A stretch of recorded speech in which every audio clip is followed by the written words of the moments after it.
एक मिनिट मामा रोल करू.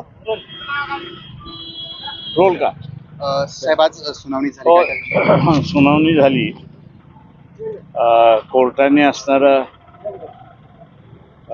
जे मेन क्रिमिनल रिट पिटिशन आहे त्याला असणारं एमेंड करायला सांगितलंय आणि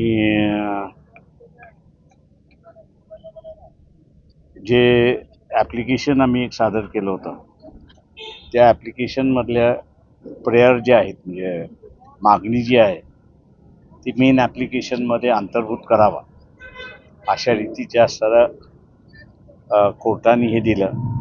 एक आठवड्यानंतर पुन्हा हे मॅटर हिअरिंगला होईल आणि मी अपेक्षा धरतो की त्या दिवशी ते फायनल होईल असं मी मानतो. नेमकी काय तुमची मागणी होती?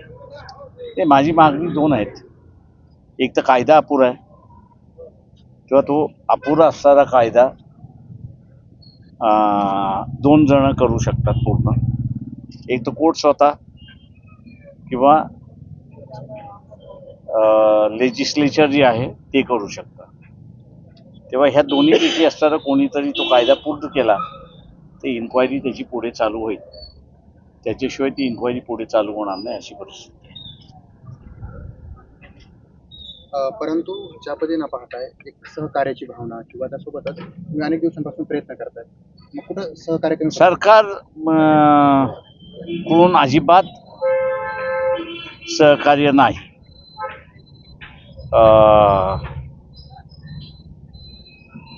जे सरकारी वकील आहेत त्या सरकारी वकिलांनी सुद्धा कोर्टामध्ये ॲडमिट केलं की याच्यामध्ये कमतरता आहे आणि त्या संदर्भातलं असणारं ती कमतरता काय आहे हे शास्त्राला कळवलेलं आहे. पण दुर्दैवाने मी असं म्हणेन की चीफ सेक्रेटरी आणि मुख्यमंत्री हे दोघंही त्या संदर्भात निर्णय घेत नाहीत अशी असणारी परिस्थिती आहे. याच कोर्टासमोर आम्ही असताना आणलेली आहे. किंवा पुढच्या वेळेस काय होतं ते आपण बघूया. मग आता तुमची मागणी काय? यांनी लक्ष नाही द्यावं. आमचा सर मागणी म्हणजे त्याच्यामध्ये लक्ष घालावं. कायदा हा अपुरा आहे तो पूर्ण झाला पाहिजे याच्यासाठी आम्ही लढत राहणार.